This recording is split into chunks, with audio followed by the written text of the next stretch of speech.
सोचिए, आप सुबह अपने बच्चों को स्कूल छोड़ने जा रहे हो और अचानक कहीं से 5-6 स्ट्रे डॉग्स आपको आकर घेर लेते हैं। या फिर आप रात को कॉलोनी में वॉक पर निकले हो और अचानक कुत्तों का झुंड आपके पीछे दौड़ पड़ता है। और सबसे ज्यादा पेनफुल, आपका छोटा बच्चा पार्क में खेल रहा है और स्ट्रे डॉग्स उस पर हमला कर देते हैं। पिछले कुछ महीनों में नोएडा, गाजियाबाद, गुड़गांव और दिल्ली में स्ट्रे डॉग्स के हमलों के इतने ज्यादा केसेस सामने आए हैं कि लोग अब जेन्युइनली डरने लगे हैं। तो सवाल उठता है, ये प्रॉब्लम इतनी बड़ी हो कैसे गई? गलती किसकी है और क्या कोई परमानेंट सॉल्यूशन भी है? आज हम बात करेंगे एक ऐसे इशू की जो एक तरफ तो इंसानों के लिए सेफ्टी का मैटर है, तो दूसरी तरफ एनिमल्स के बेसिक राइट्स और उनकी डिग्निटी का भी सवाल है। दिल्ली एनसीआर का स्ट्रे डॉग्स क्राइसिस। तो चलो पहले ग्राउंड रियलिटी समझते हैं। दिल्ली एनसीआर में आज के टाइम पर लाखों स्ट्रे डॉग्स सड़कों पर घूम रहे हैं। लोकल एस्टिमेट्स के हिसाब से ये सिर्फ दिल्ली में ही 7 से 8 लाख स्ट्रे डॉग्स हैं और एनसीआर के टोटल नंबर और भी ज्यादा हैं। ये डॉग्स हर गली, हर कॉलोनी, हर पार्क, हर सोसाइटी के कॉर्नर्स पे आपको इजीली मिल जाएंगे। प्रॉब्लम यहाँ दो तरह से दिख रही है। एक तरफ तो रेजिडेंट्स हैं जो हर वक्त डर में रहते हैं, बच्चे खेलने के लिए बाहर नहीं जा पा रहे। जॉगर्स और कॉमन पेडेस्ट्रियंस को अक्सर डॉग बाइट इंसिडेंट्स फेस करने पड़ रहे हैं। दूसरी तरफ खुद ये डॉग्स हैं जो बिना प्रॉपर खाना, मेडिकल केयर और शेल्टर के स्ट्रीट्स पर सर्वाइव कर रहे हैं। हंगर और सर्वाइवल इंस्टिंक्ट इन्हें और भी अग्रेसिव बना देता है। अभी के दिनों में कई शॉकिंग केसेस सामने आए हैं। बच्चों पर अटैक के केसेस, एल्डरली लोगों को बाइट होने के न्यूज और कभी कभी तो फैटल अटैक्स तक की रिपोर्ट्स। ऐसे केसेस सिर्फ एक कॉलोनी तक लिमिटेड नहीं होते। ऑलमोस्ट हर डिस्ट्रिक्ट में डेली कंप्लेंट्स फाइल हो रही हैं। सोशल मीडिया पर भी लोग डिवाइडेड हैं। कुछ लोग कहते हैं कि ये डॉग्स डेंजरस होते जा रहे हैं और तुरंत स्ट्रिक्ट एक्शन होना चाहिए, तो दूसरी तरफ एनिमल लवर्स और एनजीओ बोलते हैं कि ये सब गलती डॉग्स की नहीं है, उन्हें सोसाइटी ने ही सड़क पर छोड़ दिया है। ये डिबेट इतनी ज्यादा स्ट्रांग हो चुकी है कि हर जगह कॉलोनीज में हीटेड आर्गुमेंट्स तक होने लगे। अब सवाल उठता है कि इन सब के बीच अथॉरिटीज कर क्या रही हैं? इंडिया में एनिमल बर्थ कंट्रोल यानी एबीसी रूल्स और सुप्रीम कोर्ट के जजमेंट्स के तहत स्ट्रे डॉग्स को मार देना इलीगल है। सिर्फ स्टरलाइजेशन, वैक्सीनेशन और सेफ रिलोकेशन ही अलाउड है। मतलब स्ट्रे डॉग्स को कॉलोनीज से उठाकर कहीं और शिफ्ट करना या उन्हें हार्म करना लॉ के अगेंस्ट है। दिल्ली एनसीआर की म्युनिसिपल कॉर्पोरेशंस इसके लिए स्टरलाइजेशन ड्राइव चलाती रहती हैं, पर ग्राउंड लेवल पे एग्जीक्यूशन बहुत ज्यादा वीक है। डॉग पॉपुलेशन इतनी फास्ट ग्रो करती है कि जिस स्टरलाइजेशन रेट की रिक्वायरमेंट है वो उसके आसपास भी नहीं है। इस वजह से डॉग्स की पॉपुलेशन कंट्रोल से बाहर होती जा रही है।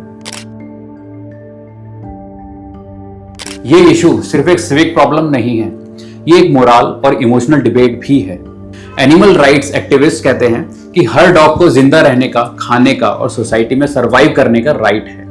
वो आर्ग्यू करते हैं कि डॉग्स एग्रेसिव तभी बनते हैं जब उन्हें भूखा रखा जाता है या जब उन्हें प्रोवोक किया जाता है। लेकिन दूसरी तरफ आम जनता का कंसर्न है कि अगर उनके बच्चे ही सेफ नहीं हैं तो फिर सोसाइटी के रूल्स और लॉ का क्या फायदा।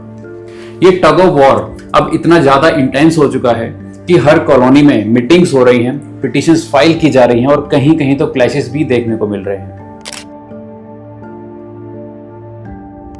अगर थोड़ा डीप डाइव करें तो रूट कॉज बहुत क्लियर दिखते हैं। पहला है स्टरलाइजेशन का स्लो पेस। हर साल सभी डॉग्स की सिर्फ छोटी सी परसेंटेज ही स्टरलाइज हो पाती है। दूसरा, इम्प्रॉपर वेस्ट मैनेजमेंट। खुले कचरे और डस्टबिन से डॉग को फूड मिल जाता है, जिसकी वजह से उनकी ब्रीडिंग और सर्वाइवल और ज्यादा स्ट्रांग हो जाती है। तीसरा, लैक ऑफ अवेयरनेस। सोसाइटी को पता ही नहीं है कि फीडिंग, स्टरलाइजेशन और वैक्सीनेशन कैसे बैलेंस किया जा सकता है। चौथा, वीक कोऑर्डिनेशन। एनजीओज, आरडब्ल्यूए और गवर्नमेंट एजेंसीज एक प्लेटफॉर्म पे काम ही नहीं करती। रिजल्ट, डॉग की पॉपुलेशन हर साल एक्सपोनेंशियल स्पीड से बढ़ रही है। तो फिर सॉल्यूशन क्या हो सकता है? पहला, mass sterilisation and vaccination drives. Large scale और कॉन्टिन्यूअस कैंपेन जिसमें एनजीओज और गवर्नमेंट दोनों एक्टिव हों। Second, better waste management. अगर फूड सोर्स कम होगा तो स्ट्रे पॉपुलेशन नेचुरली डिक्लाइन करेगी। तीसरा, कम्युनिटी पार्टिसिपेशन। रेजिडेंट्स और फीडर्स को एजुकेट करना है कि फीडिंग का एक सिस्टम हो। रैंडम फीडिंग से एग्रेशन और भी बढ़ता है। चौथा, dog shelters and adoption drives.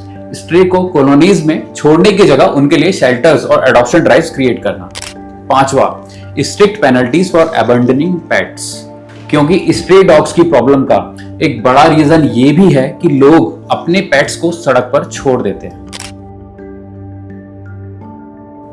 अगर हमने ही उन्हें सड़कों पर नहीं छोड़ा होता और अगर हमने ही प्रॉपर वेस्ट मैनेजमेंट और स्टरलाइजेशन टाइमली किया होता तो आज ये प्रॉब्लम इस लेवल तक एस्केलेट होती ही नहीं। लेकिन इसका मतलब ये नहीं है कि सिर्फ इंसानों की सेफ्टी इग्नोर हो, दोनों को बैलेंस करना ही होगा। ना तो इंसान की जान रिस्की होनी चाहिए और ना ही इनोसेंट एनिमल्स को अननेसेसरीली पनिश किया जाना चाहिए। तो दोस्तों, स्ट्रे डॉग्स का इशू एक ऐसा मुद्दा है जो शायद आपकी गली, आपकी कॉलोनी या आपके डेली लाइफ को डायरेक्टली अफेक्ट करता है। ये सिर्फ एक डिबेट नहीं है बल्कि एक टेस्ट है कि हम सोसाइटी के तौर पर कितने रेस्पॉन्सिबल हैं। क्या हम सिर्फ ब्लेम गेम खेलते रहेंगे या फिर हम मिलकर एक सस्टेनेबल सॉल्यूशन बनाएंगे जहां इंसान भी सेफ हो और जानवर भी डिग्निफाइड लाइफ जी सके। मैं चाहूंगा कि आप अपने थॉट्स कमेंट्स में जरूर शेयर करें। क्या आपके एरिया में भी स्ट्रे डॉग्स इशू सीरियस है और आपके अकॉर्डिंग इसका सॉल्यूशन क्या होना चाहिए? अगर वीडियो पसंद आई हो तो लाइक, शेयर, सब्सक्राइब जरूर करें और याद रखिए, हर प्रॉब्लम का सॉल्यूशन तभी पॉसिबल है जब हम सब मिलकर एक बेटर सोसाइटी बनाने की सोच रखेंगे। तो मिलते हैं अगली वीडियो में। जय हिंद।